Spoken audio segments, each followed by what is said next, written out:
Halo, selamat siang. Nama saya Niwayana Salarasati, NIM 11711111643. Ingin menceritakan tentang proses pengesahan bahasa Indonesia menjadi bahasa persatuan. Nah, kali ini saya akan menjelaskan tentang lahirnya bahasa Indonesia. Bahasa Indonesia lahir pada tanggal 28 Oktober 1928. Pada saat itu, para pemuda dari berbagai pelosok Nusantara berkumpul dalam kesepakatan pemuda dan berikrar pada 1. Bertumpah darah yang satu, tanah Indonesia. 2. Berbangsa yang satu, bangsa Indonesia. Dan 3. Menjunjung bahasa persatuan, yaitu bahasa Indonesia.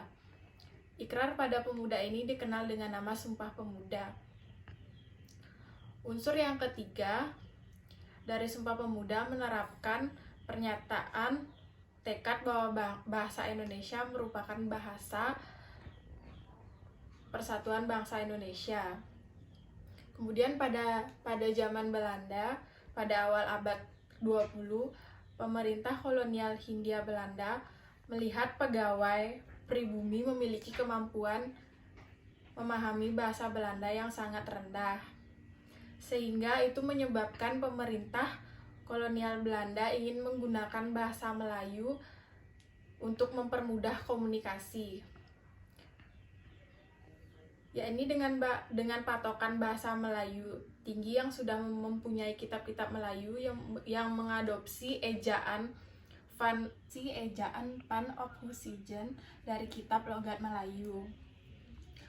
Penyebaran bahasa Melayu secara lebih luas lagi dengan dibentuknya Komisi voor de Volkslezer, yaitu Komisi Bacaan Rakyat pada tahun 1908. Pada 1917 namanya diganti menjadi Balai Pustaka yang menggunakan ejaan POESTAKA.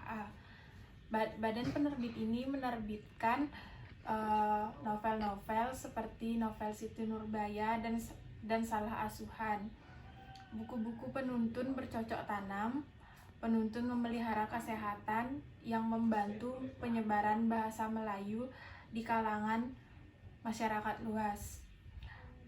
Pada tanggal 16 Juni 1927, saat sidang Volksraad atau rapat Dewan Rakyat, Djajah Datuk Kadjo pertama kalinya menggunakan bahasa Indonesia dalam pidatonya. Disinilah bahasa Indonesia mulai berkembang. Pada tanggal 28 Oktober 1928, Muhammad Yamin mengusulkan bahasa Indonesia secara resmi diakui sebagai bahasa persatuan bangsa. Pada saat Sumpah Pemuda, Muhammad Yamin berkata, jika mengacu pada masa depan berbahasa yang ada di Indonesia dan kesusastraannya, hanya ada dua bahasa yang bisa diharapkan menjadi bahasa persatuan, yaitu bahasa Jawa dan kedua itu bahasa Melayu. Namun dari dua bahasa itu, bahasa Melayulah yang lambat laun akan menjadi bahasa pergaulan atau bahasa persatuan. Kemudian pada tahun 1933 berdiri sebuah angkatan sastrawan muda yang menanamkan.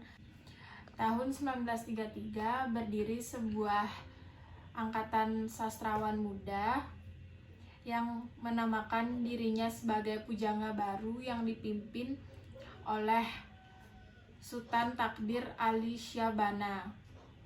3 tahun kemudian, Sultan Takdir Ali Syahbana menyusun tata bahasa baru bahasa Indonesia. Kemudian pada tanggal 25 sampai 28 Juni 1938, pembinaan dan pengembangan bahasa Indonesia telah dilakukan secara sadar oleh cendekiawan dan budayawan Indonesia pada saat itu. Dan pada tanggal 18 Agustus 1945, sehari setelah kemerdekaan, ditandatanganilah Undang-Undang Dasar 1945. Pada bab 15 pasal 36 ditetapkan secara sah bahwa bahasa Indonesia adalah bahasa negara. Sekian penjelasan dari saya, cerita tentang proses pengesahan bahasa Indonesia sebagai bahasa persatuan. Semoga video yang saya buat bisa memberikan atau membuat orang-orang mengerti bahwa proses pengesahan bahasa Indonesia sebagai bahasa persatuan memiliki cerita yang sangat menarik.